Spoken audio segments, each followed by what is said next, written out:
A Cidade e as Serras, de Eça de Queiroz.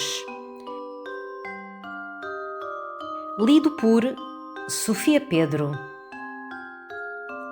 Capítulo 5.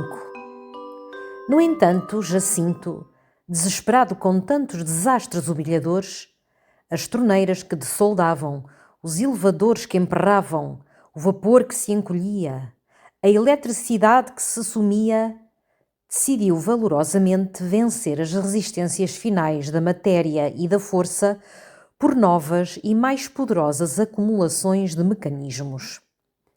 E nessas semanas de abril, enquanto as rosas desabrochavam, a nossa agitada casa, entre aquelas quietas casas dos Campos Elíseos que preguiçavam ao sol, incessantemente tremeu, envolta num pó de caliça e de empreitada, com o bruto picar de pedra, o retininte martelar de ferro. Nos silenciosos corredores, onde me era doce fumar antes do almoço um pensativo cigarro, circulavam agora, desde madrugada, ranchos de operários de blusas brancas, assobiando o petit bleu e intimidando os meus passos quando eu atravessava em fralda e chinelas para o banho ou para outros retiros. Apenas se varava com perícia algum andaime obstruindo as portas, logo se esbarrava com uma pilha de tábuas, uma ceira de ferramentas ou um balde enorme de argamassa. E os pedaços de soalho levantado mostravam, tristemente, como num cadáver aberto, todos os interiores do 202, a ossatura, os sensíveis nervos de arame, os negros intestinos de ferro fundido. Cada dia estacava diante do portão alguma lenta carroça, de onde os criados, em mangas de camisa, descarregavam caixotes de madeira, fardos de lona que se despregavam e se descosiam numa sala asfaltada ao fundo do jardim, por trás da sebe de lilazes. E eu descia, reclamado pelo meu príncipe, para admirar uma nova máquina que nos tornaria a vida mais fácil, estabelecendo de um modo mais seguro o nosso domínio sobre a substância. Durante os calores que apertaram depois da ascensão, ensaiámos esperançadamente, para refrescar as águas minerais, a soda water e os medocs ligeiros, 3 geleiras que se amontoaram na copa sucessivamente desprestigiadas. Com os morangos novos, apareceu um instrumentozinho astuto para lhes arrancar os pés delicadamente. Depois recebemos outro, prodigioso, de prata e cristal, para remexer freneticamente as saladas.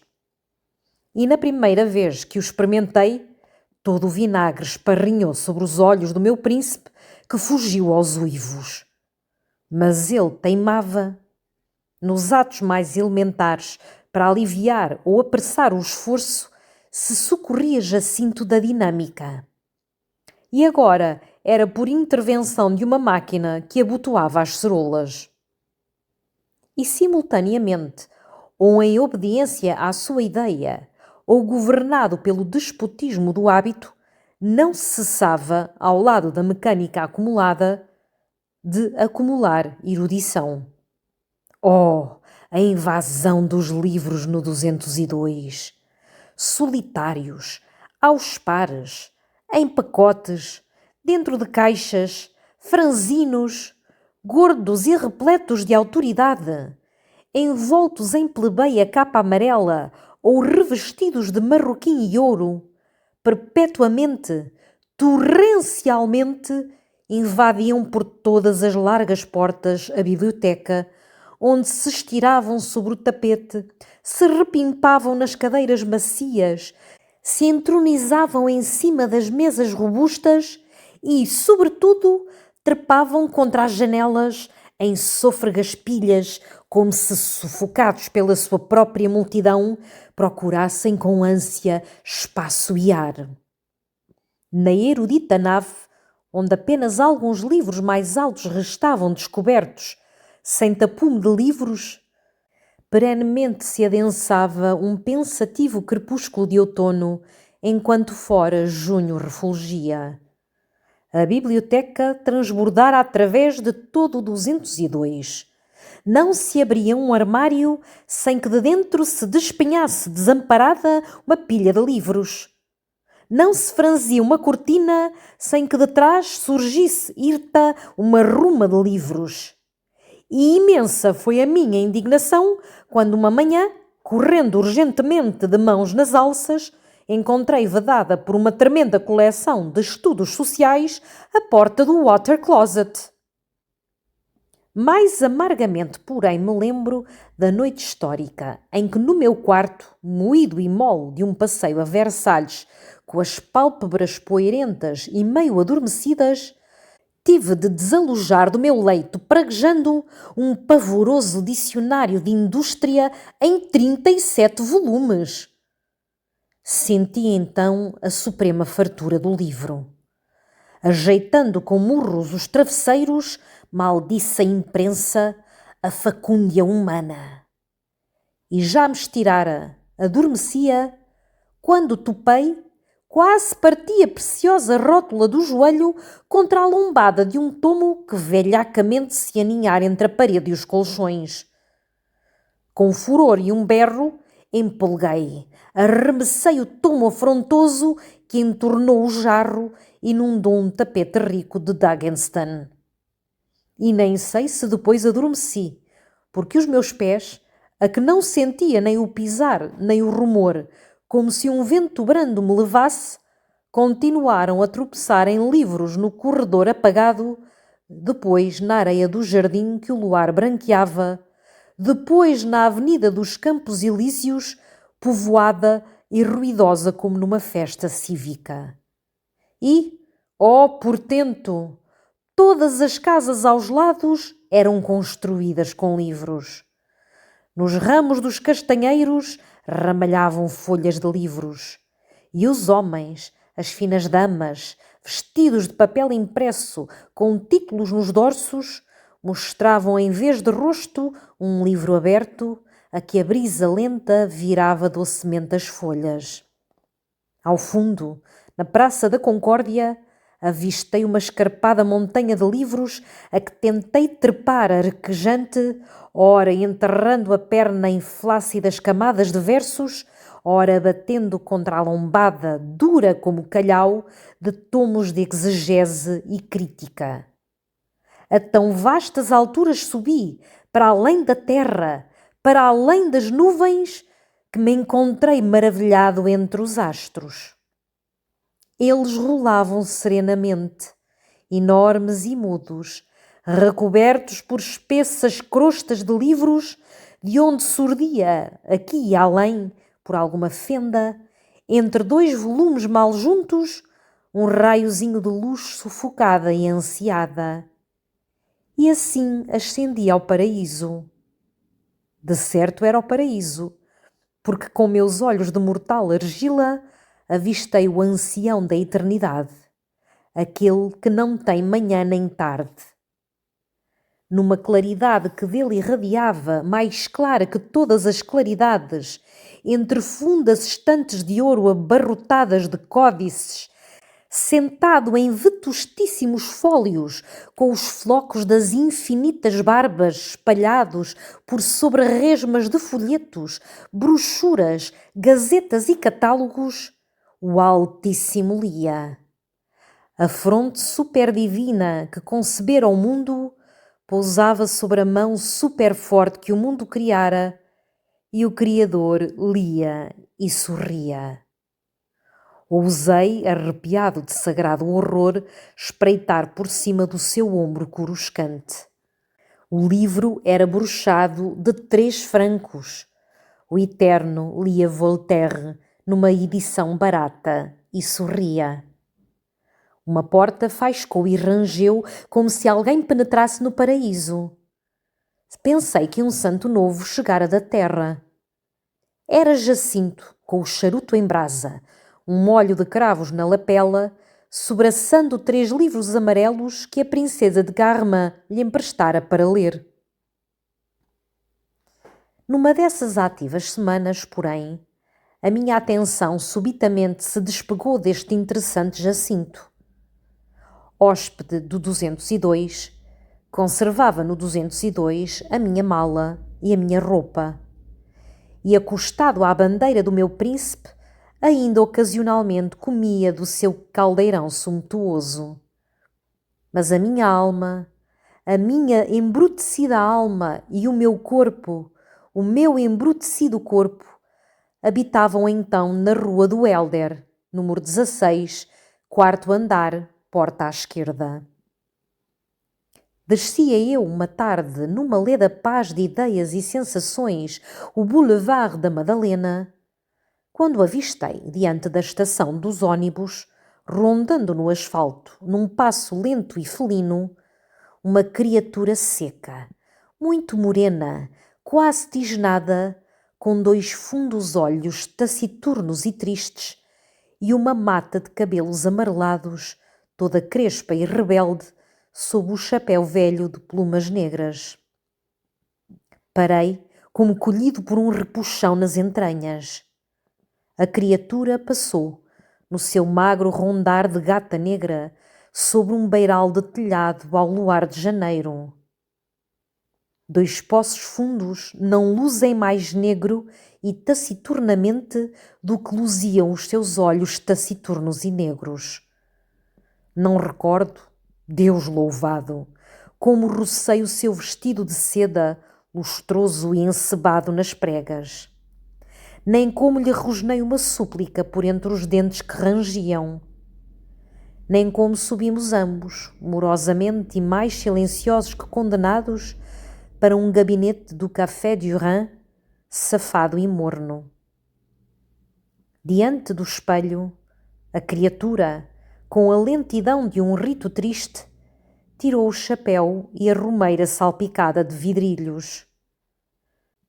A seda poída do corpete esgarçava nos cotovelos agudos, e os seus cabelos eram imensos, de uma dureza e espessura de juba brava em 2 tons amarelos, uns mais dourados, outros mais crestados, como a côdea de uma torta ao sair quente do forno.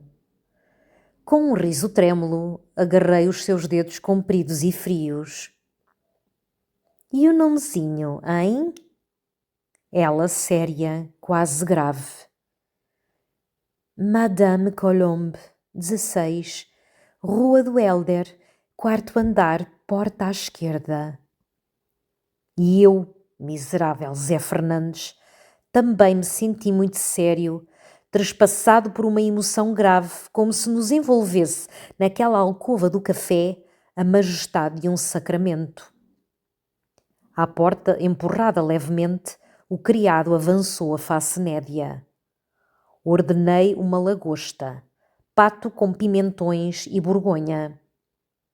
E foi somente ao findarmos o pato que me ergui, amarfanhando convulsivamente o guardanapo, e a tremer lhe beijei a boca. Todo a tremer, num beijo profundo e terrível em que deixei a alma entre saliva e gosto de pimentão. Depois, numa tipóia aberta, sob um bafo mole de leste e de trovoada, subimos a Avenida dos Campos Elíseos. Em frente à grade do 202, murmurei, para a deslumbrar com o meu luxo: moro ali todo o ano. E como ao mirar o palacete, debruçada, ela roçara a mata fulva do pelo crespo pela minha barba, berrei desesperadamente ao cocheiro que galopasse para a Rua do Helder, número 16, quarto andar, porta à esquerda. Amei aquela criatura. Amei aquela criatura com amor, com todos os amores que estão no amor. O amor divino, o amor humano, o amor bestial, como o Santo Antonino amava a Virgem, como Romeu amava Julieta, como um bode ama uma cabra. Era estúpida, era triste. Eu deliciosamente apagava a minha alegria na cinza da sua tristeza e com inefável gosto afundava a minha razão na densidade da sua estupidez. Durante 7 furiosas semanas perdi a consciência da minha personalidade de Zé Fernandes.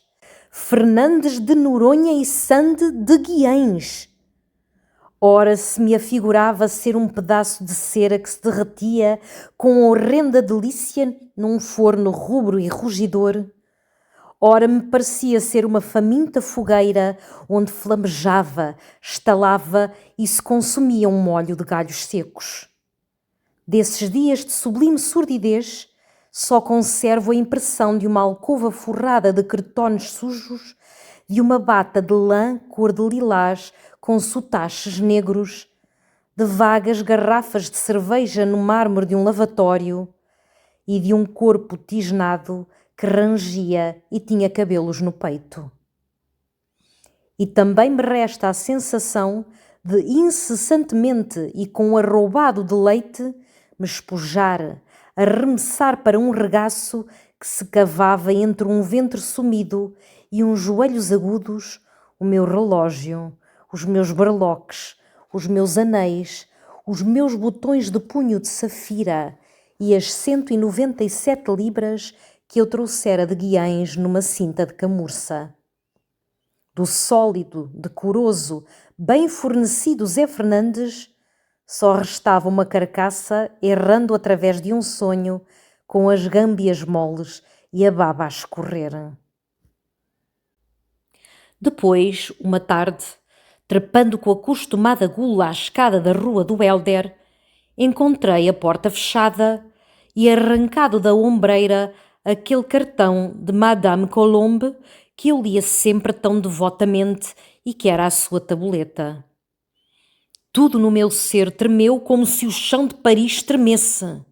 Aquela era a porta do mundo que ante mim se fechara. Para além estavam as gentes, as cidades, a vida, Deus e ela. E eu ficara sozinho naquele patamar do não ser, fora da porta que se fechara, único ser fora do mundo. Rolei pelos degraus, com o fragor e a incoerência de uma pedra, até ao cubículo da porteira e do seu homem, que jogavam as cartas em ditosa pachorra, como se tão pavoroso abalo não tivesse desmantelado o universo. Madame Colombe! A barbuda comadre recolheu lentamente a vasa. Já não mora. Abalou esta manhã para outra terra com outra porca. Para outra terra? Com outra porca? Vazio, negramente vazio de todo o pensar, de todo o sentir, de todo o querer, boiei aos tombos como um tonel vazio na corrente açudada do boulevard, até que encalhei num banco da Praça da Madalena, onde tapei com as mãos a que não sentia a febre, os olhos a que não sentia o pranto.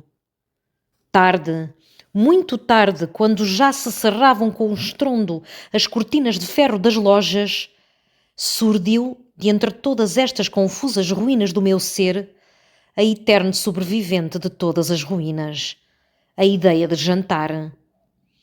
Penetrei no Durand com os passos entorpecidos de um ressuscitado. E numa recordação que me escaldava a alma, encomendei a lagosta, o pato, o borgonha. Mas ao alargar o colarinho ensopado pelo ardor daquela tarde de julho entre a poeira da Madalena, pensei com desconforto. Santíssimo nome de Deus, que imensa sede me fez esta desgraça! De manso acenei ao moço. Antes do borgonha, uma garrafa de champanhe com muito gelo e um grande copo. Creio que aquele champanhe se engarrafara no céu, onde corre perenemente a fresca fonte da consolação, e que na garrafa bendita que me coube penetrara antes de arrulhada um jorro largo dessa fonte inefável. Jesus! Que transcendente regalo daquele nobre copo embaciado, nevado, a espumar, a picar num brilho de ouro. E depois a garrafa de borgonha. E depois garrafa de conhaque. E depois hortelã-pimenta granitada em gelo. E depois um desejo arquejante de espancar com o meu rijo marmeleiro de guiães a porca que fugira com outra porca. Dentro da tipóia fechada que me transportou num galope ao 202, não sufoquei este santo impulso e com os meus punhos serranos atirei murros retumbantes contra as almofadas, onde furiosamente via, a mata imensa de pelo amarelo em que a minha alma uma tarde se perdera e 3 meses se debatera e para sempre se emporcalhara.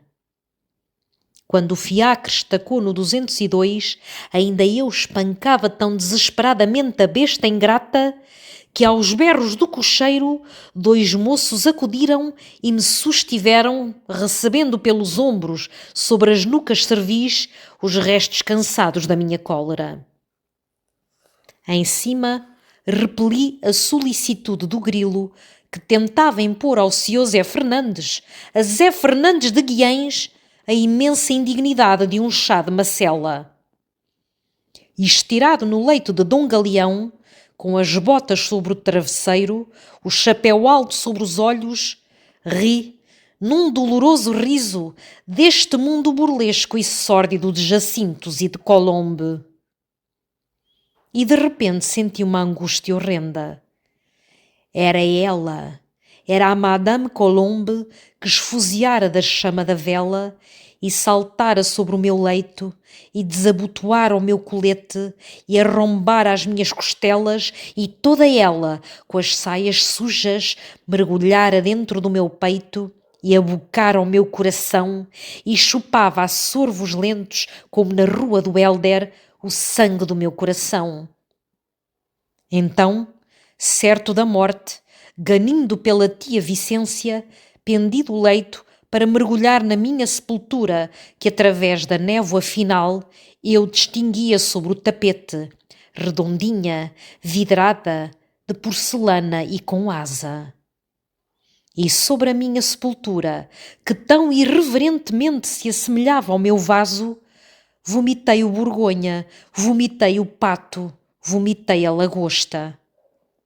Depois, num esforço ultra-humano, com um rugido, sentido que não somente toda a entranha, mas a alma se esvaziava toda, vomitei Madame Colombe. Recaí sobre o leito de Dom Galeão.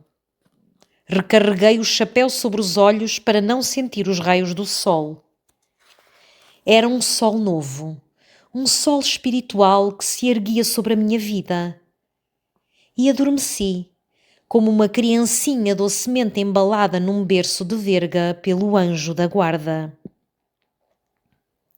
De manhã, lavei a pele num banho profundo, perfumado com todos os aromas do 202, desde folhas de limonete da Índia até essência de jasmim de França.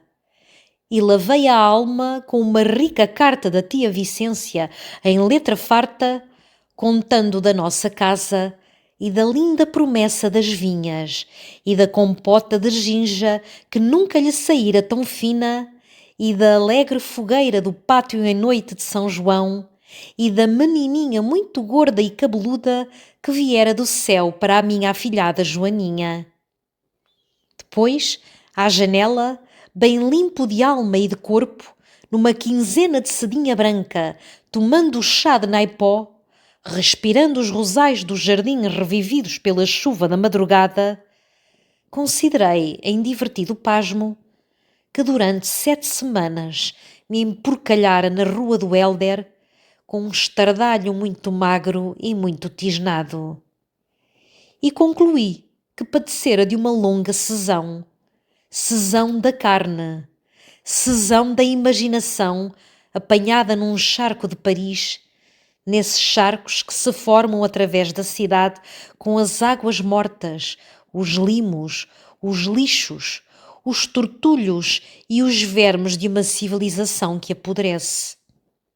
Então, curado, todo o meu espírito, como uma agulha para o norte, se virou logo para o meu complicado príncipe, que nas derradeiras semanas da minha infecção sentimental eu entrevira sempre descaído por cima de sofás, ou vagueando através da biblioteca entre os seus 30.000 volumes, com arrastados bocejos de inércia e de vacuidade.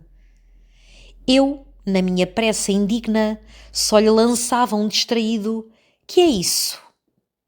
Ele, no seu moroso desalento, só murmurava um seco: é calor. E nessa manhã da minha libertação, ao penetrar antes de almoço no seu quarto, no sofá o encontrei enterrado, com o Figaro aberto sobre a barriga, a agenda caída sobre o tapete, toda a face envolta em sombra e os pés abandonados numa soberana tristeza ao pedicuro que lhe polia as unhas.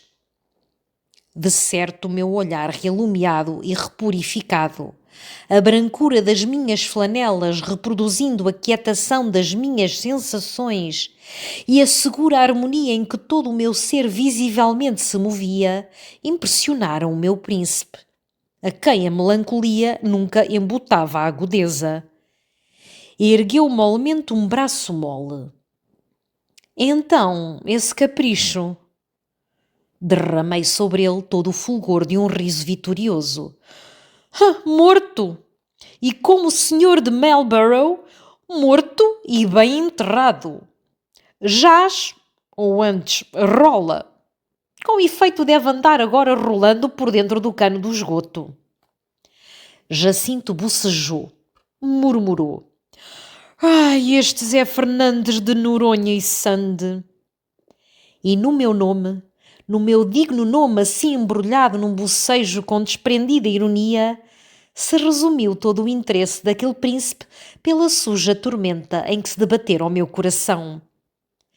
Mas não me melindrou esse consumado egoísmo. Claramente percebia eu que o meu Jacinto atravessava uma densa névoa de tédio, tão densa e ele tão afundado na sua mole densidade, que as glórias ou os tormentos de um camarada não o comoviam como muito remotas, intangíveis, separadas da sua sensibilidade por imensas camadas de algodão. Pobre príncipe da grã ventura, tombado para o sofá de inércia, com os pés no regaço do pedicuro. Em que ludoso fastio caíra, depois de renovar tão bravamente todo o recheio mecânico e erudito do 202 na sua luta contra a força e a matéria. E esse fastio não o escondeu mais do seu velho Zé Fernandes, quando recomeçou entre nós a comunhão de vida e de alma a que eu tão torpemente me arrancara uma tarde diante da estação dos ônibus, no charco da Madalena. Não eram certamente confissões enunciadas. O elegante e reservado Jacinto não torcia os braços gemendo: oh, vida maldita! Eram apenas expressões saciadas. Um gesto de repelir com rancor a importunidade das coisas. Por vezes, uma imobilidade determinada, de protesto, no fundo de um divã, de onde se não desenterrava como para um repouso que desejasse eterno. Depois, os bocejos. Os ocos bocejos com que sublinhava cada passo, continuado por fraqueza ou por dever iniludível. E, sobretudo, aquele murmurar que se tornara perene e natural. Para quê? Não vale a pena. Que maçada! Uma noite, no meu quarto, descalçando as botas, consultei o grilo. Jacinto anda tão murcho, tão corcunda. Que será, grilo? O venerando preto declarou com uma certeza imensa: Sua Excelência sofre de fartura. Era fartura. O meu príncipe sentia abafadamente a fartura de Paris. E na cidade, na simbólica cidade, fora de cuja vida culta e forte, como ele outrora gritava iluminado, o homem do século XIX nunca poderia saborear plenamente a delícia de viver, ele não encontrava agora forma de vida, espiritual ou social, que o interessasse, lhe valesse o esforço de uma corrida curta numa tipóia fácil. Pobre Jacinto!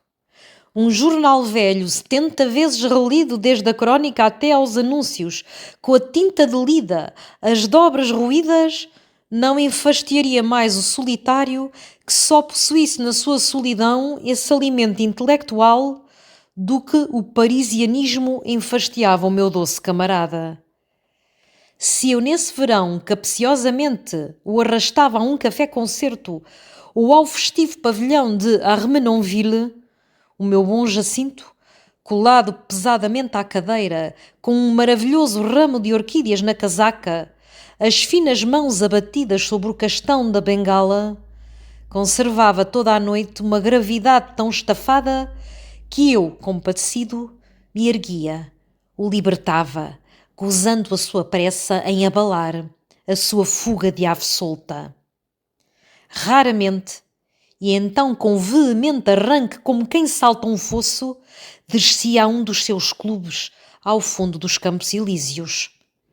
Não se ocupara mais das suas sociedades e companhias, nem dos telefones de Constantinopla, nem das religiões esotéricas, nem do bazar espiritualista, cujas cartas fechadas se amontoavam sobre a mesa de ébano, de onde o grilo as varria tristemente como o lixo de uma vida finda.